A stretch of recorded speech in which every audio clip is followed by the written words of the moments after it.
John was set to graduate from high school on June 5th, 1983. A few weeks before his graduation, John's high school began selling these tickets to a grad night at a huge amusement park called Kings Island. On the drive, John, who had been a passenger, he got out, he could barely stand, he was so drunk.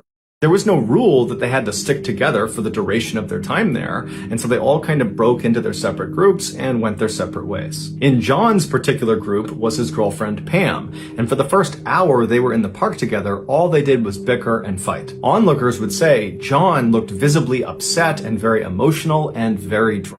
By 8:30 p.m., when John's group had gotten in line for this roller coaster, John was now openly saying, "I don't want to be here anymore, I just want to go home." But regardless, John and the rest of the group, they got on this ride at about 9 p.m., and then after the ride was over, they disembarked and they walked away from the ride to regroup and figure out what was next, and they're looking around, and John is nowhere to be found.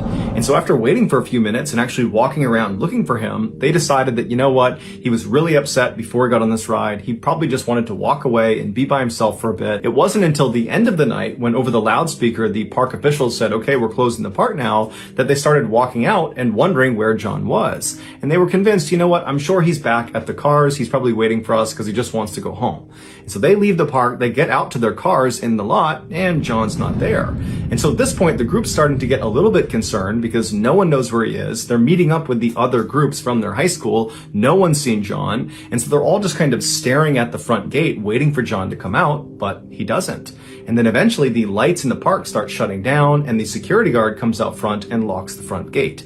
And that's when the group knew they had a problem. After an extensive investigation by police, this is their best guess as to what happened to John. After John and his small group rode that roller coaster around 9 p.m., John very quickly disembarked the ride before anybody else in his group could see him, and then John stumbled his way towards the replica Eiffel Tower that this park was famous for. This tower stood at about 300 feet tall and was built to be an exact replica of the Eiffel Tower in Paris, France. It had 3 elevators that went up the center of the structure, and the elevators would stop at a 50-foot platform and a 275-foot platform where guests could look out and have a great view of the park. The park actually had a flight of stairs that went from the ground all the way to the very top. The public was not allowed to go any higher on the stairs than that first platform. When he got to this 6-foot tall gate preventing him from going any farther, he just climbed up and over it and continued walking up the stairs, and nobody stopped him. And he climbs over the railing of the stairs he's on, and he climbs onto this narrow beam that's actually a part of the support structure of this tower,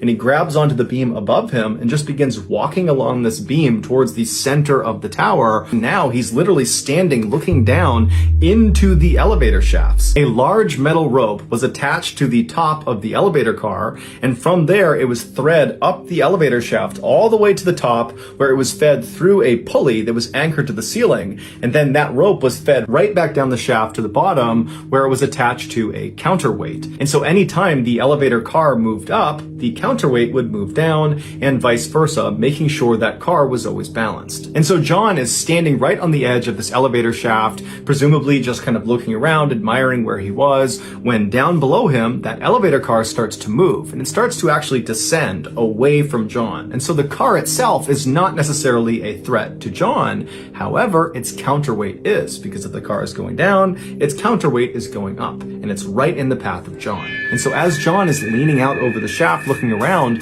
this counterweight comes screaming up and picks him off of the beam he's on and carries him up into the shaft. The impact on John was so strong that it's believed he was actually impaled on some of the exposed metal wiring on top of this counterweight, and he got totally tangled up in all of the cables on top of there. And so as John is desperately trying to free himself, the elevator operator, there was always a staff member inside of these elevator cars, he actually noticed when John got stuck on the counterweight. But of course, this worker would have no idea that's what it was. They would later recall, it just felt like the car suddenly jumped. And so this worker, fearing that something had gone wrong with the elevator car itself, he decided he would ride it all the way to the bottom, let everybody get out, and then ride back up to the top, totally empty, to make sure that the car actually worked before allowing people back on. And so the worker went to the ground, everybody got out, he closed the doors, he began his ascent. He got to that first platform at 50 feet, no issues. He got about 10 feet above that first platform, so at about 60 feet, when all of a sudden he hears an unbelievably loud thud on the roof of his elevator car, causing his car to immediately come to a stop. And then blood began pouring over the sides of the car over the windows. After getting stuck on the counterweight, John probably did everything he could to try to free himself, but he just couldn't do it. However, when that elevator worker decided to go back up again to test the capacity of the elevator car, it reversed the direction of the counterweight that John was stuck on. And so as that car was going up, John began going down, and it was on this descent that parts of John's body must have been dangling off of this counterweight, and they must have struck one of the beams as he was going down, and that beam effectively pried him off of whatever he was stuck on and threw him over the edge into the center of the shaft.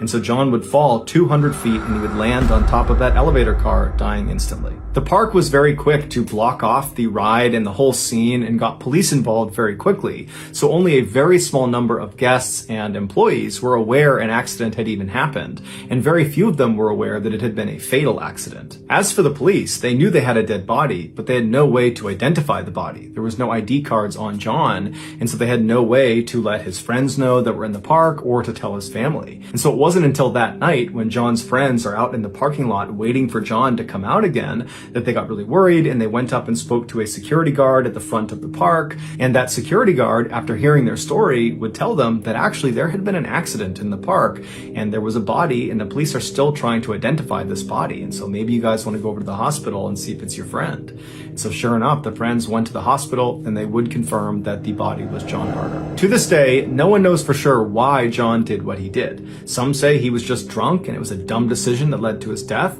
Others say he was suicidal, but many of the people that were close to him say, no way, he was not suicidal. And other people say, John, he loved attention, and so perhaps this was a dangerous stunt gone too far. But regardless of his reasons, John had clearly intentionally entered an area that was off limits, and it got him killed.